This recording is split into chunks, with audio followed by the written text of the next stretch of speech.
There are still some seats down the front if you'd like to come down to take those. Thanks. Just a reminder too, while we're doing that if you have phones, could you please switch them to silent mode or off? Thank you.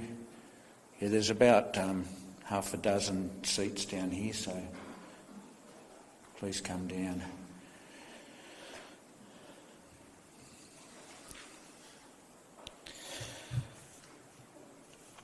I'd like to extend a warm welcome to everybody here today as we remember Luke with love and gather to honour and celebrate his life.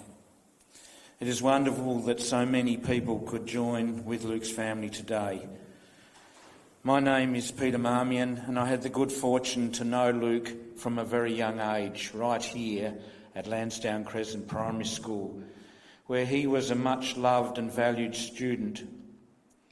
It was evident early on that Luke had a keen intellect, an energetic and positive approach, and an active curiosity. Luke had many achievements he could be proud of, including being awarded a scholarship to Taroona High School in his grade 6 year. The staff of Lansdowne Primary School remember Luke very fondly. Jenny Dudgeon recalled Luke's kindness to his younger brother Adam. Maria Pace reflected on a boy who had an enthusiasm for all areas of school life. Mary Langford remembered Luke as always kind and thoughtful, and a person blessed with both gentleness and calm.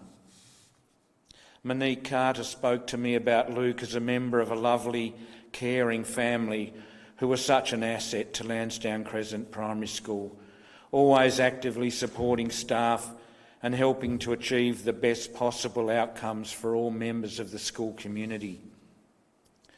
Luke's own words appear in the end-of-year magazine, The Crescent, and I quote, "My 9 years at Lansdowne have been great. I've made great friends and have had the time of my life. My favourite year was kinder. My best friend back then was Angus. He's here today. We used to do the funniest things, like scream at ants." Luke knew the warmth and comfort of many friendships which were an important support, especially over these last few years. Luke was stoic and courageous throughout his battle with cancer, but he didn't let this illness define him, and my focus is to reflect on the positives that were a major part of Luke's life. He was blessed in so many ways, first and foremost with his parents Michelle and Andy and his brother Adam.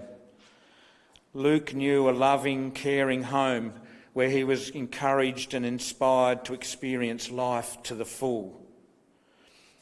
I was chuffed to be involved in one of Luke's adventurous experiences traversing the Overland track along with Andy and good friend Angus McIntosh.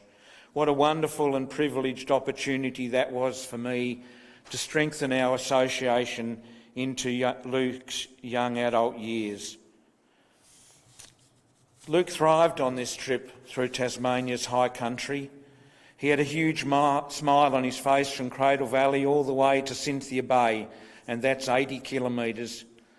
A highlight was summiting Mount Ossa, Tasmania's highest mountain, on the most perfect of days. Luke was enthralled by the jumbled array of mountains encircling us. And this brings me to Luke's prowess as a photographer. He had both the artist's eye and the technical skill to capture images that were innovative in style and exquisite in composition.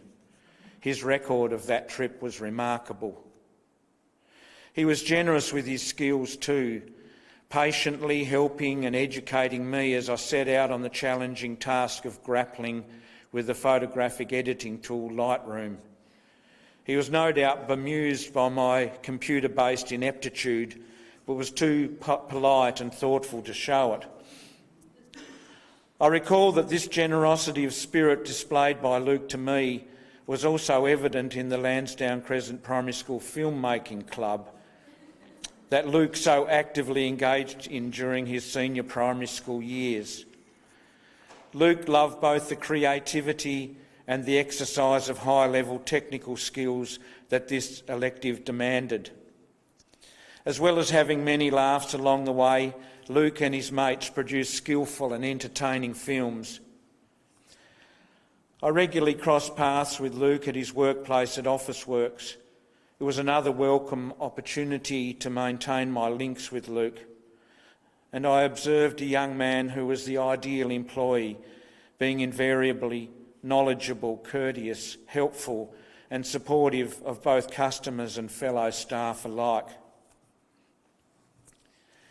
I am consoled by the knowledge that Luke was surrounded by so much love throughout his life, from his family, his dear and close friend Lucy, his wider circle of friendship and the extraordinary community of West Hobart.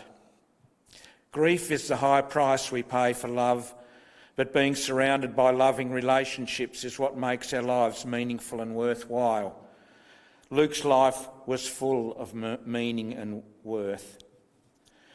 Luke's gentle demeanour, his kindness, his interest in others, his caring for our environment, with the possible exception of ants, were valued and respected. Luke will be keenly missed and lovingly remembered. I'll now hand over to my dear friend Luke's exceptional father, Andy. Thanks, Andy.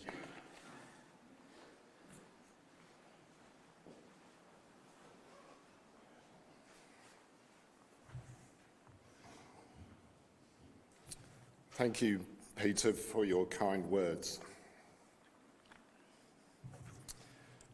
Luke was a wonderful son, brother, grandson, nephew, cousin, and boyfriend. He was an aspiring engineer, accomplished photographer, mechanic, bushwalker, and jewellery maker.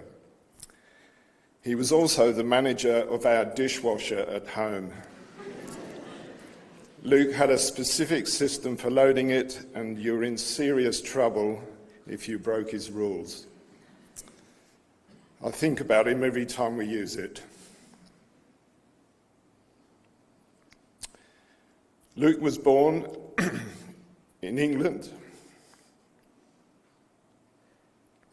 on the 5th of June 2001, 2 days after my own birthday. As I was handed a blinking little bundle, I knew our lives had just changed for the better. We were blessed with 2 boys as Adam came along 3 years later. We were living in Brighton at the time, which is famous for its stony beach, bohemian lifestyle and terrifying ghost train. Now we had our 2 posies, half Pom and half Aussie. It was time for another significant change. We decided to move to Australia at the end of 2004. For Michelle, it was coming home, but for me, it was the beginning of a whole new adventure. After a camping holiday here in Tasmania, we loved it so much we decided to stay. We were delighted when Michelle and I landed jobs at the ABC and the Hobart Day Surgery to make it happen. It was tough living in a state where we had no family, but luckily for us, we became embedded in the West Hobart community.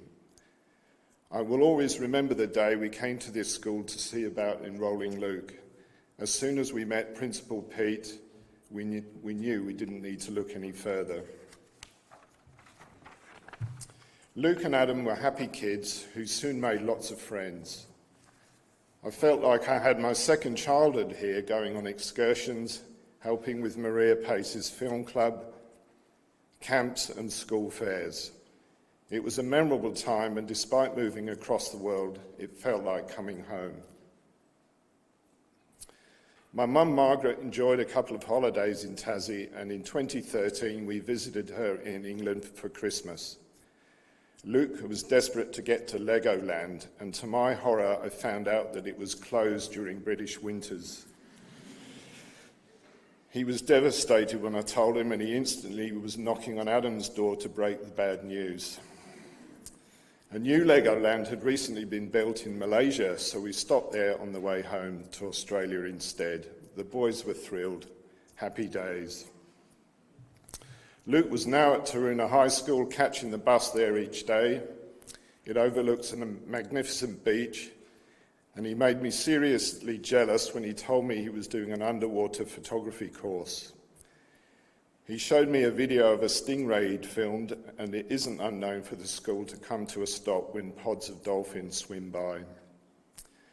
Luke further developed an eye for nature photography in his teens as he became more interested in bushwalking. He also loved cars and learned about mechanics at Hobart College, and we bought him a track day in an Aston Martin for his 18th birthday. The instructor was really impressed with his driving skills as they raced around the Baskerville circuit, and I can still hear him saying the words, "Nice work," after they hopped out and Luke was grinning from ear to ear. Around this time, Luke started dating Emily. They were a dynamic duo as Emily was always on the go and Luke was more chilled about life. They both enrolled at university, Luke to study engineering and Emily to do law. My dad, Ken, was once a nuclear engineer, so I like to think that Luke inherited some of his mathematical genius. We were also lucky to have several family holidays in New South Wales seeing Michelle's family.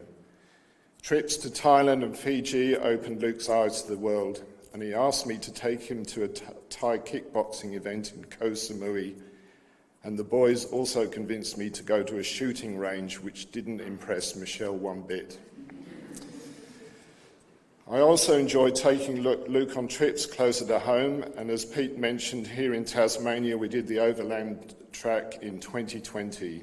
It's an iconic 60-kilometre walk through the centre of our state, and climbing Mount Ossett, Tasmania's tallest peak, on a calm blue sky day is now a magical memory. The biggest and best walk I did with Luke was on the South Coast Track in December 2021.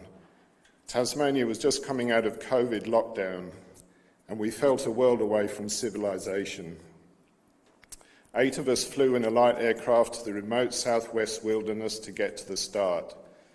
It is an 85-kilometre, 8-day walk through some spectacularly rugged scenery, carrying our packs the whole way. We got to play improvised beach cricket with a ball made from giant kelp, saw amazing caves with Aboriginal handprints, and trudged through a lot of bog, but it was so worth it. One of my favourite photos of Luke is of him standing on the peak of the Ironbound Mountain, looking like he is on top of the world. It took a big effort to climb down it through a lot of fallen trees, mud, and tree roots to reach our camp that night. After pitching our tents, we unexpectedly found ourselves at the centre of a helicopter search and rescue effort. A woman from Queensland had gone missing. Fortunately, they found her in good shape the next day. When our intrepid group finally emerged at Cockle Creek, we felt elated at our endeavour. And when I asked Luke recently what were the best things he'd ever done, he said without hesitation that the South Coast Track was up there, in his words. In 2022, Luke was planning a surfing trip to Bali with his mates Angus and Giles. Before he left, he was complaining of headaches, but dismissed them as exam stress. After landing in Denpasar, they intensified, and it came as a huge shock when Luke was diagnosed with a large brain tumour. Michelle immediately flew out there amid the chaos of a G20 meeting to bring him home. He ended up having 3 surgeries and was told he probably only had 12 to 18 months to live. He also endured many rounds of radiation treatment and chemotherapy. Emily organised a hugely successful GoFundMe so they could go to Japan, as it was a burning ambition of Luke's while he still had time. His surgeon wasn't happy about it, but he relented. They went with their friend Jess and dove straight into an exciting new culture. Among other things, the trio enjoyed travelling everywhere by bullet train, filling up on ramen and seeing some awesome animations. It also included Luke making a silver ring for himself that he ended up giving to Michelle. He worked with a master craftsman who couldn't speak a word of English, and Luke couldn't speak a word of Japanese, but they hit it off. Luke knew he wasn't going back to study despite passing all his second-year exams. However, he did keep his part-time job at Officeworks, which was really important to him. He went to an engineering board 6 months after his first surgery and asked me to help him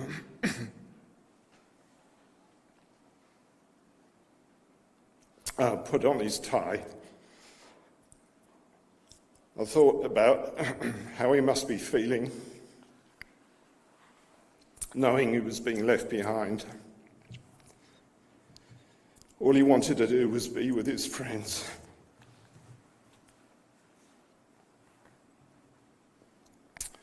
In December 2023, Luke's oncologist, Rosie, managed to get Luke on a drug trial.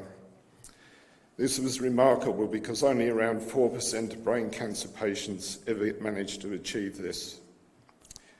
He had an extremely rare cancer, but we now had some hope that it would buy us more time. It was the best Christmas present we have ever received.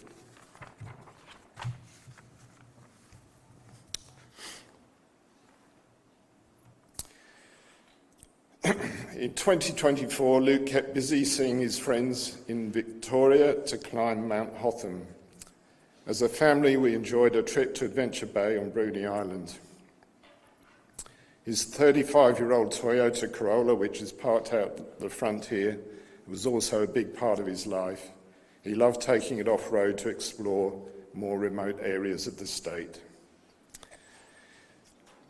In February 2025, he announced he and Lucy were a couple, and Michelle and I were so thrilled for them.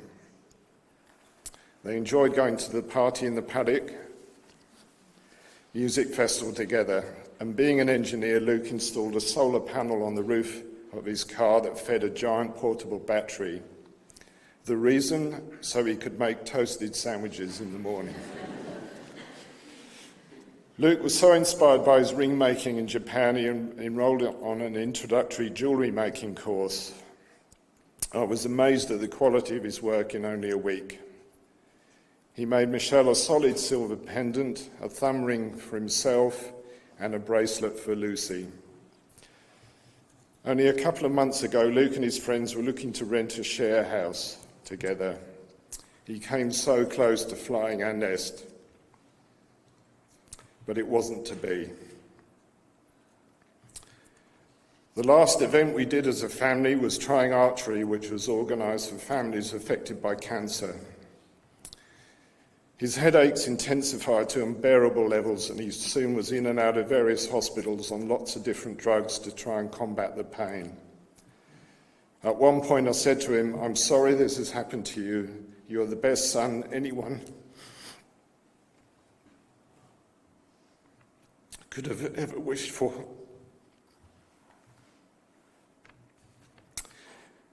He replied, "You've been a great dad, and I'll carry those words with me.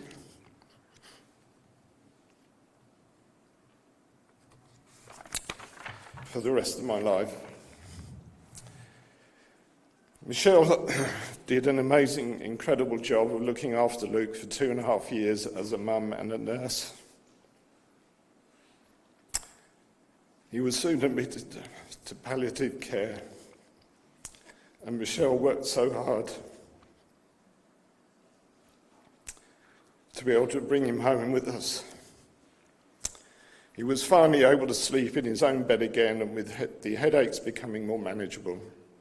He had lots of visitors during his last couple of weeks, and he looked like he was a king holding court as he lay in bed. In the end, he was surrounded by Michelle, Adam, Lucy, myself, and our dog Norman, listening to his favourite music. He was so loved by so many people.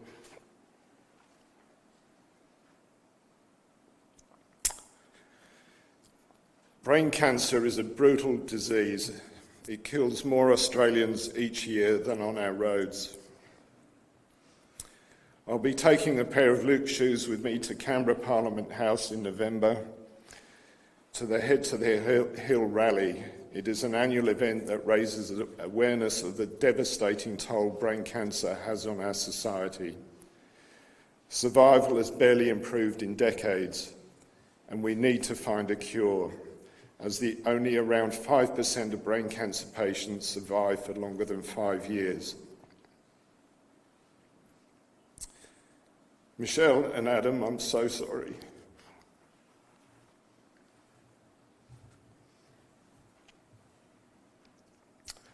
I'm so sorry this has happened to us.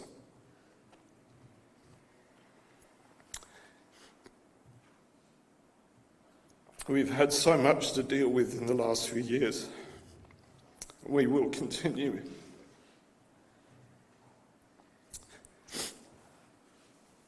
To live good lives with wonderful memories of Luke. Lucy, thank you for being such a massive support.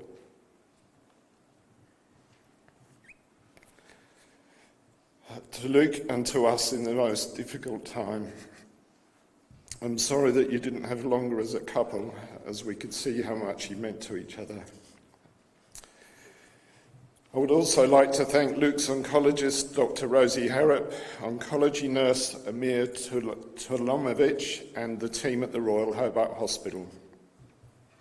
You did everything you could to prolong Luke's life for as long as possible with the highest quality of care.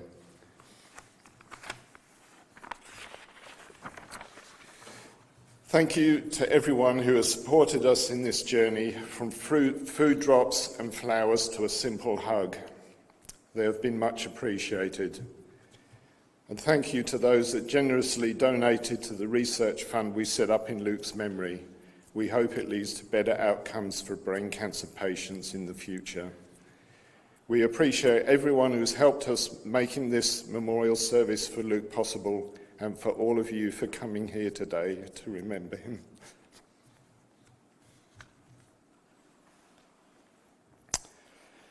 Luke, you meant so much to us all, and was such an intelligent and caring person that touched so many people. You were a happy, adventurous and loving soul, and were so incredibly stoic, dealing with such a dreadful disease. We love you and are so very proud of you. He would be touched seeing so many people here today at his memorial. I'd like to end on a positive note. We will now play you a video he shot and edited of his mates surfing at Eagle Hawk Neck a couple of years ago. This is really the essence of who he was, being out in nature and having fun with his friends.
I will now hand over to Luke's girlfriend, Lucy.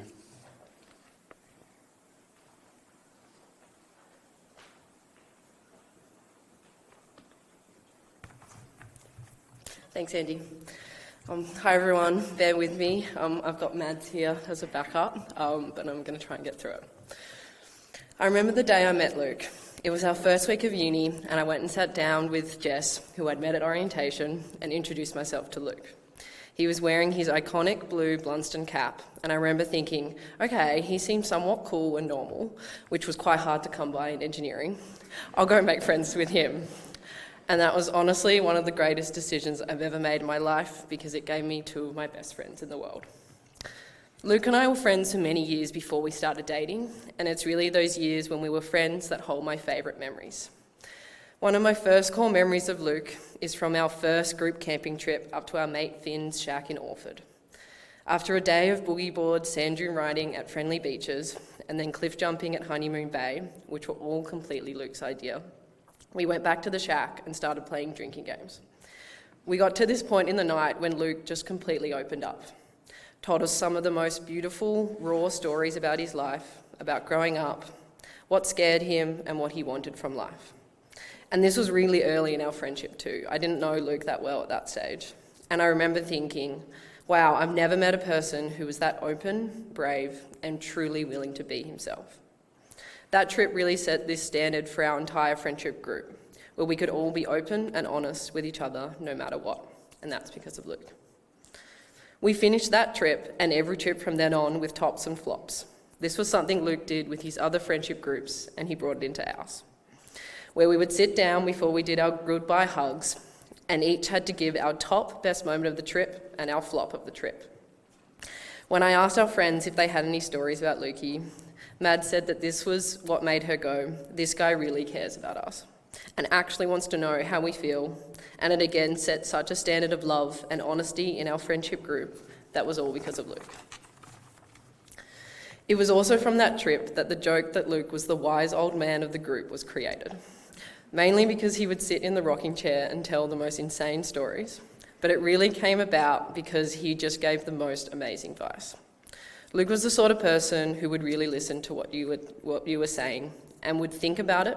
He wouldn't jump straight in with advice. He would let you speak, and then he would hit you with the most profound, emotionally intelligent advice. That's one thing I really miss. Luke and I shared a love of classic music and movies. One of my favourite memories is in our early years of uni, when we had many assignments due and should have been studying, but had instead spent 4 hours writing a list of the best movies we'd ever seen, and both of us scolding our friend Finn, who hadn't seen any of them. I specifically remember Luke being very upset that Finn hadn't seen Pulp Fiction, with the line, "You have to watch it, put it on the list," thrown around by both Luke and myself. My favourite music memory of him are from our group camping trips, when Luke would take over as DJ and put his classic mix on. At the start of every song, he'd look at me to check whether I was cultured enough and knew it. And on the rare case when I didn't, he'd hit me with, "Come on, it's a classic." But my best memory of music is from one specific road trip. It was just Luke and I in the car, and he chucked me his box of tapes, because his beloved roller was so old school it only had a tape deck. And he gave me the instruction to pick something good. We'd already done the Aussie classics and the trucking tunes, two of his favourite tapes that trip. So I picked out this tape called 100 Solid Gold Hits. We then, for the next hour, proceeded to rank each song out of a solid gold scale that we created. I will forever remember Funky Town coming on and thinking, I don't know if this is up his alley. We'd listened to Fleetwood Mac and some really good music at that point. And Luke turned to me and went, 100% engagement ring gold, which was the top of our scale, and us just laughing. When Luke and I started dating and people would ask about him, the first thing I would tell people is he's just so kind. You know, like everyone's nice and kind, but Luke was just so unbelievably compassionate, emotionally intelligent, extremely gentle, and just such a beautiful person. When we would hang out, he would spend hours talking to me about our friends and worrying about them and trying to figure out whether he could help in any way. He would always ask the most genuine questions too, about how people were going, and would remember key details because he was genuinely interested and cared so much. My favourite memories of Luke aren't the big things, they're the small moments. Of us going up to Knocklofty for the entire day and just walking around and chatting about everything and anything. Of us staying up till 5 a.m. at every camping trip when the rest of the crew would always have gone to bed because we both couldn't bear to miss out on any gossip or late night drunk revelation. Of spending hours chatting to him about the most insane hypothetical questions and would you rathers, and him arguing his point with such conviction. Of getting his Officeworks clipboard updates, where the colour of the clipboard he chose for that work that day signalled his mood. And if I got the text, "Green Day today," you knew he was in a good place. Of playing countless card games with him, especially his favourite, Shatheed. Of picking him up to hang out for the day and him jumping in the car, opening with always the same statement, "Oh, I want to show you this place today," and then taking me to the most beautiful lookout or beach or waterfall. Listening to him talk so passionately about his latest video he was putting together, or his ring designs, which, as shown by the beautiful photos on the walls, art was really his true love. But I mostly just miss him. Luke was the most strong, beautiful, wise, and gentle human I've ever met. I'm so proud to say I got to love him, and I will forever carry a piece of him in everything I do. Up next, we've got a video with messages from a bunch of Luke's best friends and clips from various camping trips and adventures. I want to say a big thank you to Jim for putting it all together. It's really beautiful and captures him so well. Lukey would have loved it. Definitely engagement ring gold on the solid gold scale. Thank you.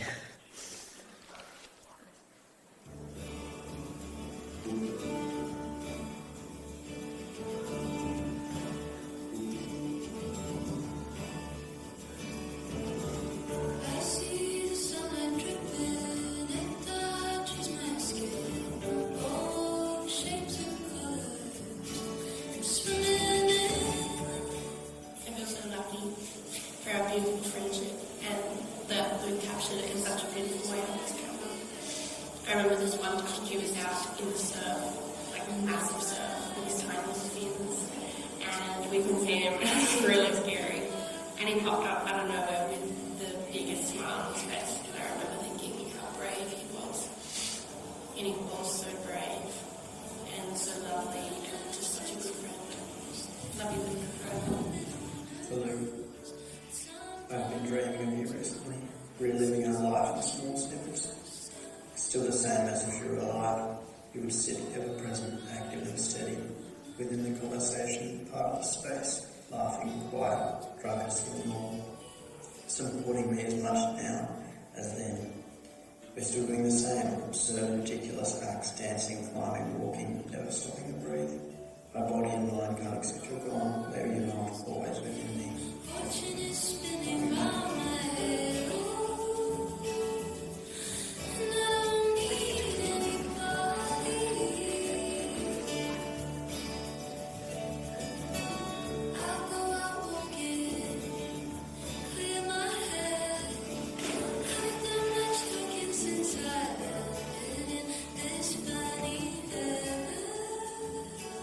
I think everyone carries Luke with them in a certain way. I know that I will undoubtedly always hear his voice in my head, commenting on the things happening around me and offering his 2 cents, whether it's solicited or not.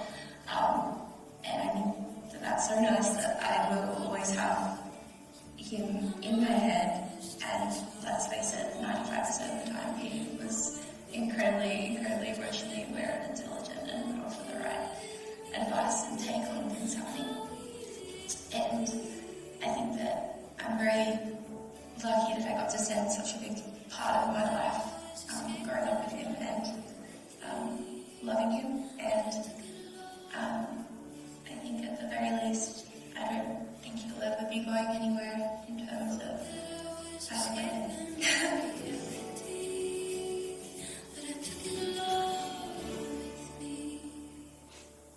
Thanks for being such a lovely friend.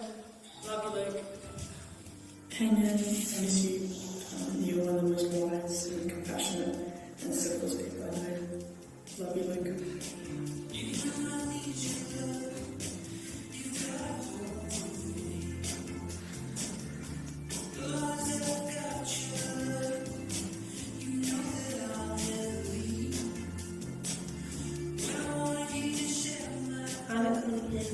to my own, so I thought such a nice day and such a nice view Luke would appreciate.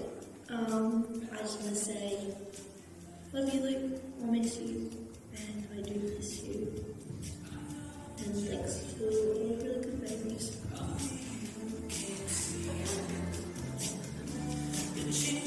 Lovely Luke.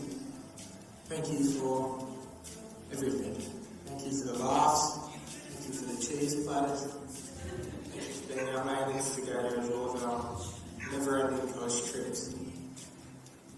But most of all, thank you for all the memories we've made over the years and for so beautifully portraying them in your photos and your video edits of our trips.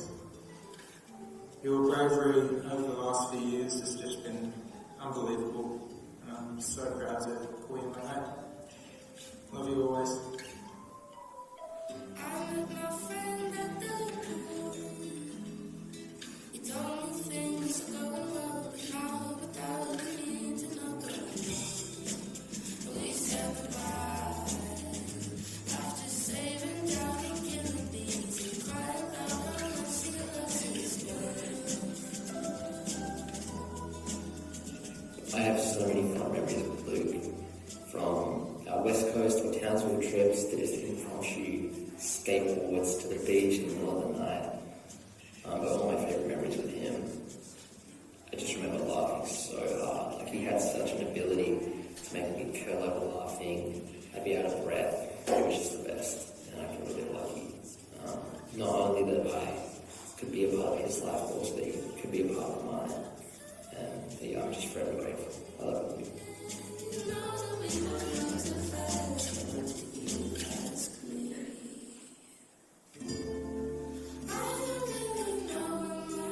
Looking Lukey, my favourite memory would have to be when we were hiking the Duquesne Ranges for 3 days, and we got so excited to go see Godzilla vs King Kong. When we came home, we didn't go and shower or unpack or anything. We went straight from the hike to the cinemas and snuck the place out. We went to see Godzilla vs King Kong. Love you, man. You were truly the most amazing and supportive friend, and I don't think I've ever had a friend as well who I've looked up to as much as I looked up to you. Love you, Luke.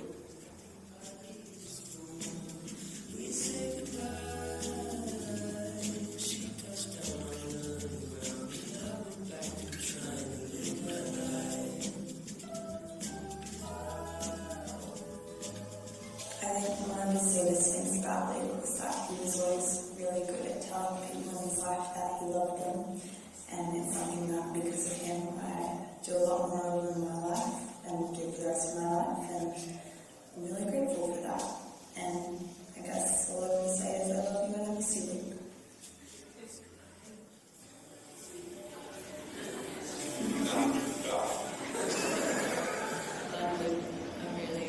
Cherish all our memories of our trips up the coast and the Great Ocean Road, and I'm really going to miss the strong, beautiful person that you were, and I suppose I'm going to have to steal my own cheese now.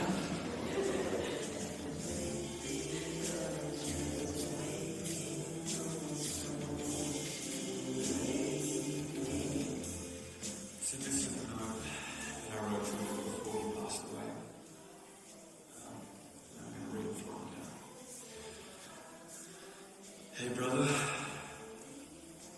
past Jess truly would not have believed you if you'd told him the nerd gym junkie hybrid with the weak knees from high school would have become the closest human I would come to know.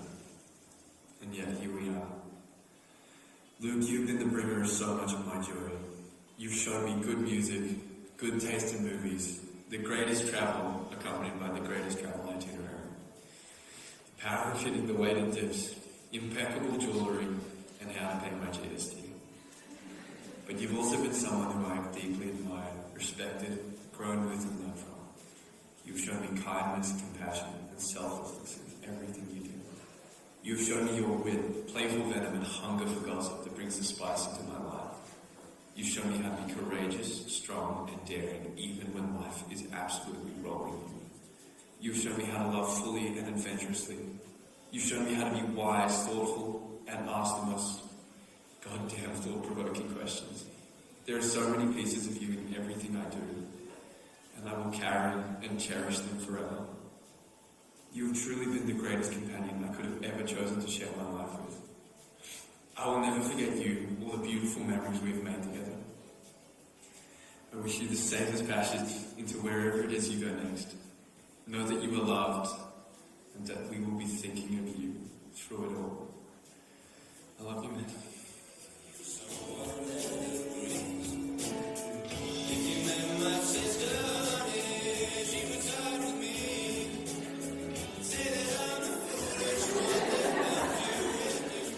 Some of the fondest memories I have with Luke would be from our many adventures and road trips together, like hiking the South Coast Track, or one particular West Coast road trip just after he bought his dream car, the mighty Corolla, which we managed to get stuck and completely bottomed out, not long after leaving sealed roads.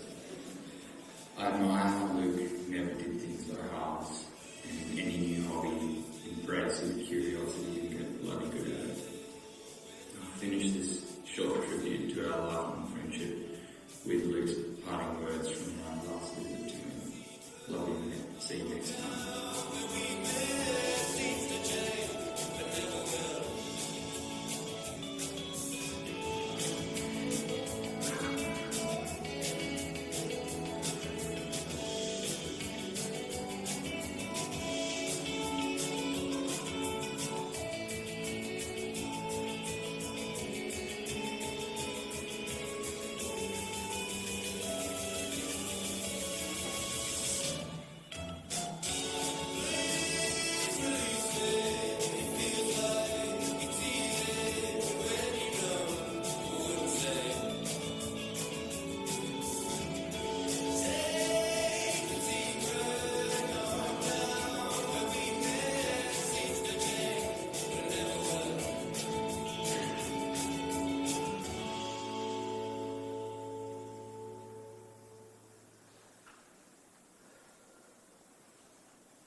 I'd now like to welcome up Luke's mum, Michelle.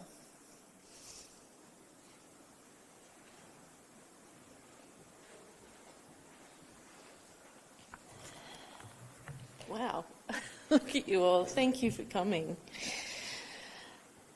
Bear with me, my friend Kate will step in if I sort of collapse in a heap. Thanks to Lansdowne Primary for welcoming us back in the fold. A lot of you here today have spent many an hour with us in this assembly hall over the years. I can even now hear the strings ensemble screeching Europe's The Final Countdown at us. This school is where we as a family really became connected to our West Hobart community. Luke, Adam, Andy and I put down strong roots here and made deep friendships. We wanted to farewell Luke in the heart of his community where he felt supported and loved. Being a mother to two amazing boys is the greatest joy and most important role of my life. We're here today to celebrate and honour Luke, and I have the incredible luck to be his mum. I speak of that in the present tense because I'll always be my beautiful boy's mum. It doesn't matter that he's no longer physically with me. The job will never stop, and thank goodness for that. We loved spending time together, sharing our thoughts and opinions about anything and everything, from the serious to the silly. He was always more concerned about me than himself, and one of the last things he said to me was how sorry he was that I was going to be so sad without him. I was so privileged to bring him into the world and then ease him out of it in the warmth and safety of my arms. I miss him. I know missing him won't bring him back to me. There's no chance I'll wake up and be relieved this whole thing's been a horrible nightmare. And I'll keep missing him because that's what love does to you when your person's no longer here. It's only in memory and dreams where I can still hold him close. So I'll remember and I'll dream and I'll long for him for the rest of my life. Luke was born in Brighton in the UK and had such a laid-back, sunny, easy nature as a baby. I couldn't tell my exhausted, wrung-out baby group friends that he slept consistently through the night from 14 weeks old for fear that they'd kill me.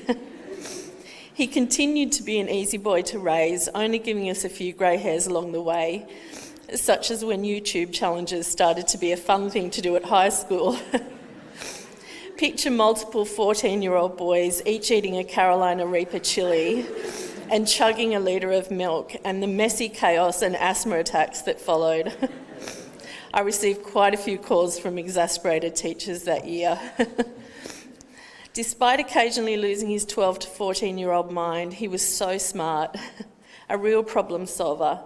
This led him to engineering, but what he enjoyed most about it was designing and making parts in the lab for projects like his precious car, the 35-year-old Corolla that was his pride and joy to work on for hours. His real soul was creative. He loved drawing birds and animals from a young age, building Lego masterpieces and writing stories that he liked to show his primary school principal, Pete. There was a particularly thrilling series called The Adventures of Millie and Reggie, a James Bond-type serial based on Luke's and Ptolemy's dogs, featuring them fighting bad guys with kung fu moves, escaping with jetpacks, and dining at Rest Point in suits from Glasser and Parker. So sophisticated. I still have them if anyone needs a good read. When he was first diagnosed with brain cancer, we encouraged him to find and do the things that brought him joy, and he did that in abundance. His determination and drive to live his best life saw him continue to climb mountains, hang out at the beach, embrace travel, road trip and festival with mates, and add to his learning. And while this sometimes gave us and his medical team anxiety and organisational stress, We all got with his program and cheered him on. He loved us all for helping him push the boundaries and achieve all he could. He discovered a love of silversmithing in Japan and made the beautiful ring that I'm wearing today. Doing that inspired him to do a course in Hobart, learning the art of designing, casting, shaping and soldering, and he made several pieces of jewellery to give those close to him. I may have hinted that my birthday was coming up, and he duly obliged with this necklace. He had such plans to keep training in jewellery making and one day make it a business. Photography was a great passion of Luke's, and as you can see, he was really good at it. Whether it was out in the bush, in the ocean, travelling at music gigs, or just fun at the shack with friends, his camera was always with him, and we're so lucky it was. He captured beautiful images of the things and people and places he loved. He made sure that even though his life was short, it was full. He left us a legacy of love, memories, and beautiful artwork. He was so brave through this cancer nightmare, and I've never been prouder to see how he carried himself through it, rarely complaining and enduring every painful and difficult thing that was asked of him or taken from him. Even in his darkest moments, he somehow found the resilience to get back up and keep going. When he was diagnosed in Bali, he was so scared, but thank God he was with his longtime friends Angus and Giles, who stepped up and cared for him till I could get there. I spent a surreal 17 hours in Bali and white-knuckled it back with him, praying that he wouldn't have a seizure on the plane. It was truly a collaboration all the way along, with the amazing Hobart healthcare community coming together to help me bring him home and form a team to start his treatment. Everyone went above and beyond, from Rob McIntosh in Samoa at the time, who backed me in my repatriation plan and referred Luke via dodgy Wi-Fi to the first neurosurgeon Andrew Hunn, the super efficient and accommodating radiation team at Icon and IMED, the next neurosurgeon Nova Tani, Joe, his lovely psychologist, and the caring nurses in all the hospitals along the way. You were all amazing. The biggest heartfelt thanks isn't enough to express our gratitude for the phenomenal oncologist Rosie Harrop and her right-hand man, young person cancer nurse specialist Amir. This dynamic duo guided us through Luke's treatment with such skill, care, collaboration and compassion. Hobart's really lucky to have them, and we're thanking them via all your generous donations to the team's brain cancer research in Luke's honour. The palliative team was right behind me all the way to the end, calling every day and encouraging me to trust my instincts and skills to be able to care for Luke at home. It was unnerving to be waved off carrying more drugs than my workplace has in its pharmacy safe. His medications and needs were complex, and I've never been so thankful to be a registered nurse. By the way, they did advise me to lock everything up out of reach of children, but it was really out of reach of all the 23-year-old festival goers that were in my house. Our thanks also go out to our supportive workplaces, our friends, and all of you in our West Hobart village. You really stunned us with all your kindness. I'd also really like to thank my team of nursing friends and colleagues, particularly Louise and Nicole, who backed me up every day for 2.5 years and helped me have the confidence and courage to trust myself to bring Luke home and care for him in those last weeks. My group of women friends, both here and across the world, are so precious to me. You all know who you are. You've helped me keep standing, lending me your strength, courage, humour and love, never letting me falter when I doubted I could bear the pain for one more second. I know that help will continue as I try and navigate this impossible new life. I'll never forget you all, and I'll be there for any of you in a heartbeat. Luke's brother Adam also deserves a special mention here, and considering we're in the assembly hall of their primary school with their principal present, I think a Lansdowne award is definitely in order. I don't have the certificate, unfortunately. Adam, your kindness, helpfulness and unwavering support of your brother and of me when I had a few ill-timed and really irritating health issues myself has been truly incredible. You continue to be a quiet, kind, gentle and steadfast rock to me for me to rely on. It's tempting to paint young people who've died as saints. Luke was far from being that. He could be a typical bossy and superior older brother and loved schooling and teasing Adam from when he was little.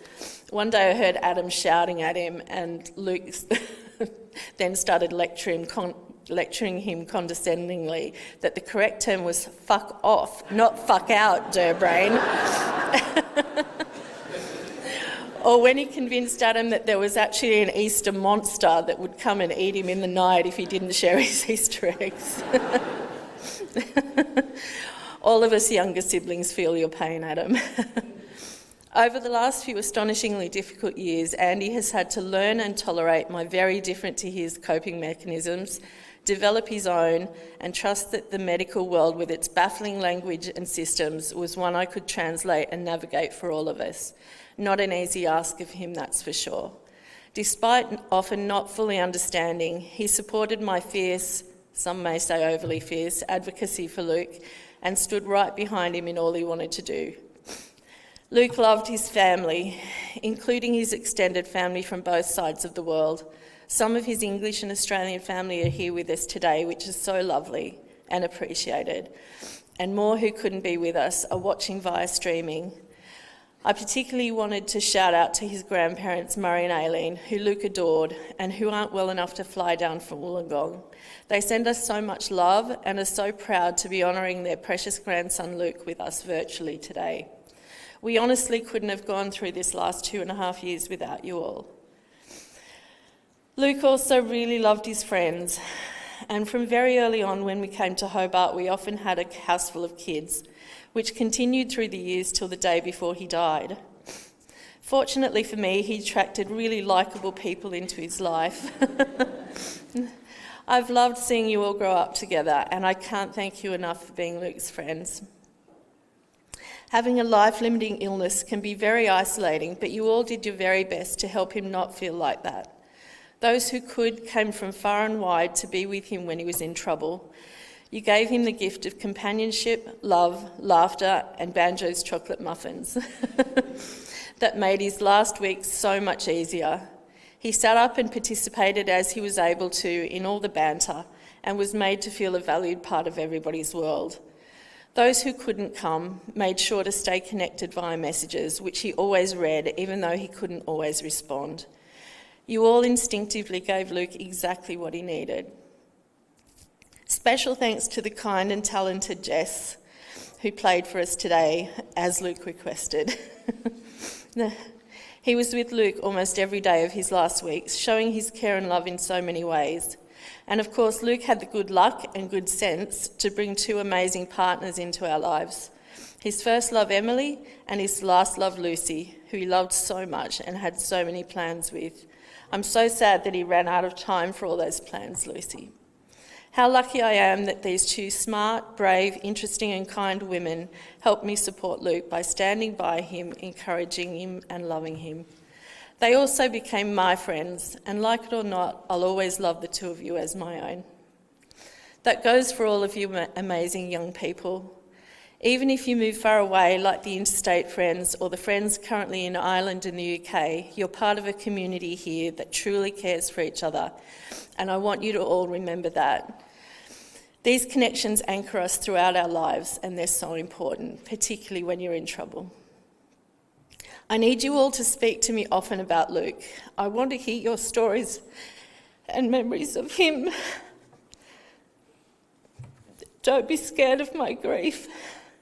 Tell me what you're up to. I'll always be interested. And above all, if you're ever in trouble, feel like a chat or need anything at all, I'm always here to help you, listen to you and care for you. So Luke, my love, there are no goodbyes. Because as you said in your letter to me, there are no regrets between us, Mum. Nothing's been left unsaid. I know you and you know me. I love you and I will always be with you as you will be with me. Thank you.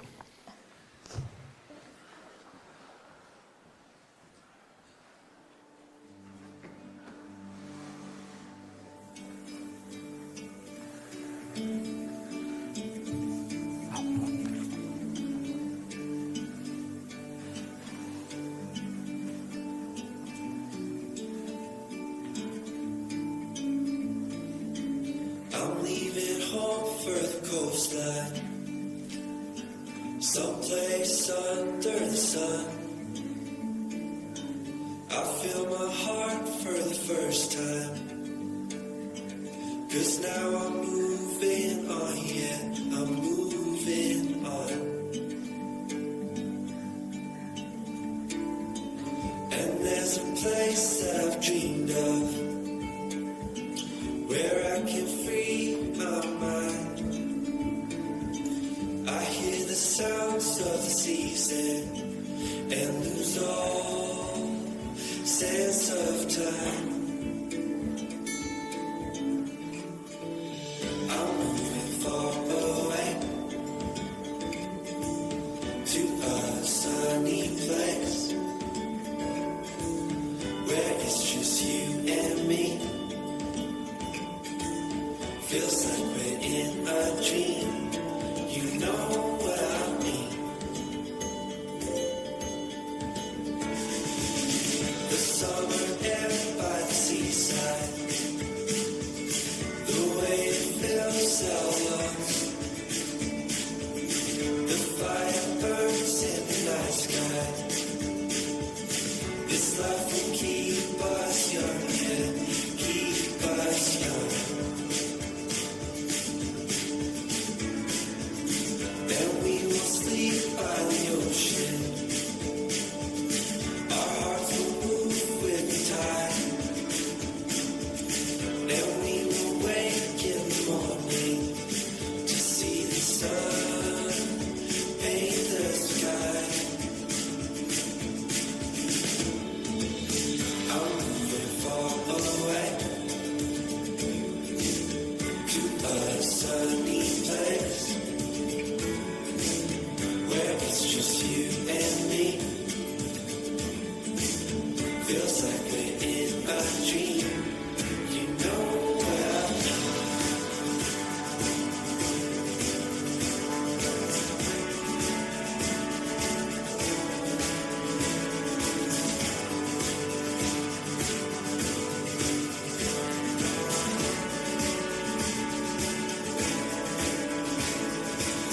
I'm moving far away to a sunny place where it's just you and me. Feels like we're in a dream. You know what I'm moving far away to a sunny place where it's just you and me. Feels like we're in a dream. You know what I mean.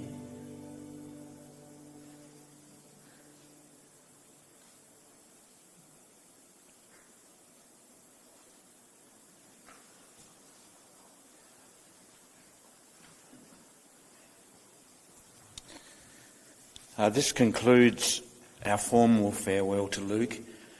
Andy, Michelle, Lucy and Adam would love you to join them at the Shambles Brewery in Elizabeth Street from 4:30 this afternoon to continue to share stories of Luke's life and to remember with love a remarkable young man. Thank you.